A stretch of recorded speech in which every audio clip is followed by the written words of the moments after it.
ಸಂಪರ್ಕದಲ್ಲಿ ಚುರುಕುಗೊಂಡ ಪರಿಷತ್ ಎಲೆಕ್ಷನ್ಗೆ ಮತದಾನ ಆಗ್ತಾ ಇರುವಂತದ್ದು ವಿಧಾನಸೌಧದ 106ನೇ ಕೊಠಡಿಯಲ್ಲಿ ವೋಟಿಂಗ್ ಮಾಡಲಾಗ್ತಾ ಇದೆ. ಮತದಾನ ಮಾಡ್ತಾ ಇರುವಂತ ಬಿಜೆಪಿ ಶಾಸಕರು 5 ಜನರ ಗುಂಪು ಹೋಗಿ ಮತದಾನವನ್ನ ಮಾಡ್ಕೊಂಡು ಬರ್ತಾ ಇದ್ದಾರೆ.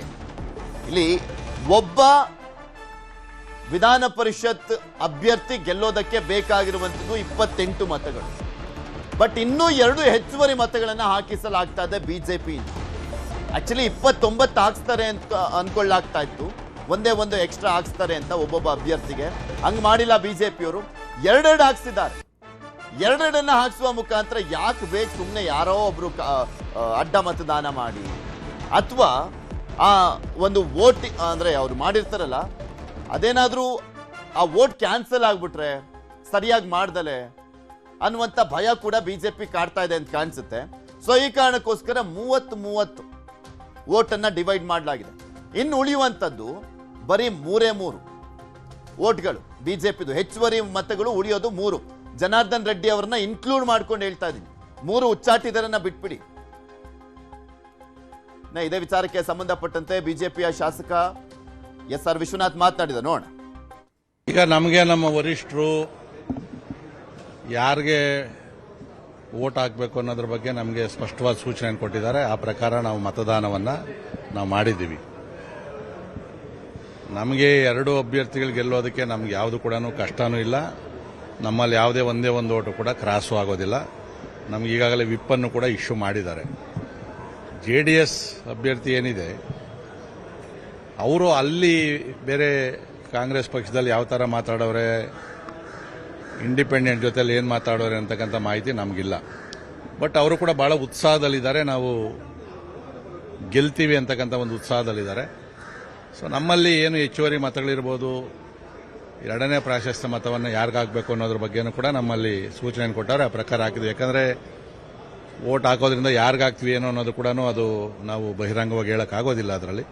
ಆದರೆ ನಮ್ಮ ವಿಶ್ವಾಸ ಐತೆ 3 ಜನ ಅಭ್ಯರ್ಥಿಗಳು ಗೆಲ್ತೀವಿ. ಅದರಲ್ಲಿ 3ನೇ ಅಭ್ಯರ್ಥಿ ಏನು JDS ಇದೆ, ಆಶ್ಚರ್ಯಕರವಾದ ರೀತಿಯಲ್ಲಿ ಗೆಲ್ತಕ್ಕಂಥ ಎಲ್ಲ ಅವಕಾಶಗಳು ಕೂಡ ಇದೆ. ಇವತ್ತು ಕಾಂಗ್ರೆಸ್ಸಲ್ಲೂ ಕೂಡ ಇವತ್ತು ಕ್ಯಾಬಿನೆಟ್ ವಿಚಾರದಲ್ಲಿರ್ಬೋದು, ಇನ್ನು ಸಾಕಷ್ಟು ಮಂತ್ರಿಗಳ ಆಕಾಂಕ್ಷಿ ಇರ್ಬೋದು, ಇವೆಲ್ಲ ಕೂಡ ಗೊಂದಲದ ಗೂಡಾಗಿ ಅಸಮಾಧಾನ ತುಂಬಿ ತುಳುಕ್ತಾ ಇದೆ.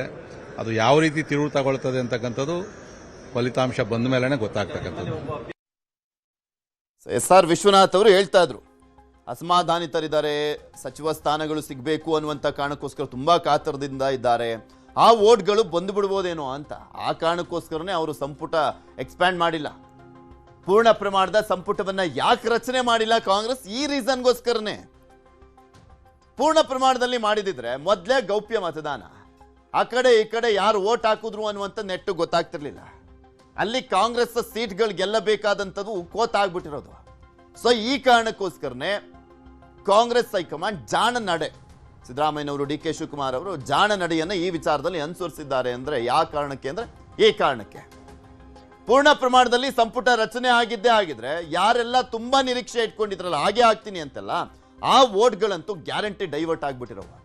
ಸೊ ಹೀಗಾಗಿನೇ ಬರೀ 13 ಜನ ಸಚಿವರನ್ನ ಮಾತ್ರ DK ಶಿವಕುಮಾರ್ ಅವರ ಸಂಪುಟದಲ್ಲಿ ಸೇರಿಸಿ ಜಿಲೇಬಿಯನ್ನು ಹಂಗೆ ಇಟ್ಕೊಂಡಿದ್ದಾರೆ. ಒಂದು 20 ಜಿಲೇಬಿ ಹಂಗೆ ಇದಾವೆ, ಆಸೆ ತೋರಿಸಲಾಗ್ತಾ ಇದೆ. ಕೊಡ್ತೀವಿ, ಯಾರು ಡೈವರ್ಟ್ ಆಗಬೇಡಿ, ಕ್ರಾಸ್ ವೋಟ್ ಮಾಡಬೇಡಿ ಅನ್ನೋ ಕಾರಣಕ್ಕೋಸ್ಕರನೇ ಆ 20 ಸ್ಥಾನಗಳು ಕೂಡ ಖಾಲಿ ಇರೋದು. ಇಲ್ಲಿ ವೋಟಿಂಗ್ ಆಗಿ ರಿಸಲ್ಟ್ ಎಲ್ಲ ಅನೌನ್ಸ್ ಆದ್ಮೇಲೆ ಆಮೇಲೆ ಶುರು ಆಗುತ್ತೆ ನೋಡಿ ಸಂಪುಟ ವಿಸ್ತರಣೆ ಅನ್ನುವಂಥದ್ದು. 20 ಸ್ಥಾನಗಳನ್ನ ಫುಲ್ಫಿಲ್ ಮಾಡ್ತಾರೆ.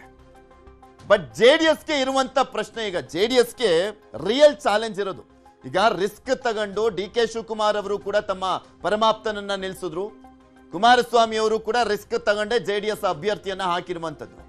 ನಾನು ಆಗ್ಲೇ ಹೇಳ್ತಾ ಇದ್ದೆ, DK ಶಿವಕುಮಾರ್ ಅವರಿಗೆ ಗೆದ್ದೇ ಗೆಲ್ತೀವಿ ಅನ್ನುವಂಥ ಕಾನ್ಫಿಡೆನ್ಸ್, ತನ್ನ ಅಭ್ಯರ್ಥಿ ಗೆದ್ದೇ ಗೆಲ್ತಾರೆ ಅಂತ. ಬಟ್ JDSಗೆ ಗೆದ್ದೇ ಗೆಲ್ತೀವಿ ಅನ್ನೋದಕ್ಕಿಂತ ತನ್ನ MLAಗಳೆಲ್ಲರೂ ಕೂಡ ನಮ್ಮ ಜೊತೆನೇ ಇದ್ದಾರೆ ಅನ್ನುವಂಥ ಒಂದು ಸಂದೇಶವನ್ನ ಕೊಡಬೇಕಾಗಿದೆ.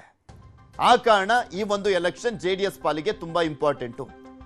ಈಗ 18 ಜನ ಇದ್ದಾರೆ, 18 ಜನದಲ್ಲಿ GT ದೇವೇಗೌಡರು ಯಾರಿಗೆ ಹಾಕಿದ್ರೋ ಗೊತ್ತಿಲ್ಲ. ಯಾಕೆಂದ್ರೆ GT ದೇವೇಗೌಡರು JDS ಕಾಂಟ್ಯಾಕ್ಟ್ಗೆ ಸಿಕ್ಕಿಲ್ಲ. ಕಾಂಗ್ರೆಸ್ನ ಪಕ್ಷದ ನಾಯಕರುಗಳು GT ದೇವೇಗೌಡರನ್ನ ಸಂಪರ್ಕ ಮಾಡಿದ್ದಾರೆ. ಸ್ಪೆಷಲಿ DK ಶಿವಕುಮಾರ್ ಅವರೇ ಸಂಪರ್ಕ ಮಾಡಿದ್ದಾರೆ. ಸೊ ಹೀಗಾಗಿ ಆ ವೋಟ್ ಏನಾದ್ರೂ ಕಾಂಗ್ರೆಸ್ಗೆ ಹೋಯ್ತಾ ಗೊತ್ತಿಲ್ಲ. ಇನ್ನು ಉಳಿದಂತ 17 ಜನನಾದ್ರೂ JDS ಹಾಕಿದಾರಾ? ಅದು ಕೂಡ ಈಗಿರುವಂತ ಯಕ್ಷ ಪ್ರಶ್ನೆ. ಆ 17 ಜನರಲ್ಲಿ ಎಷ್ಟು ಜನ JDS ಹಾಕಿದಾರೆ? 17 ಬಂದಿದಾವ, ಅದರಲ್ಲೂ ಏನಾದ್ರೂ ಹೆಚ್ಚು ಕಮ್ಮಿ ಆಗಿದೆಯಾ ಅಂತ.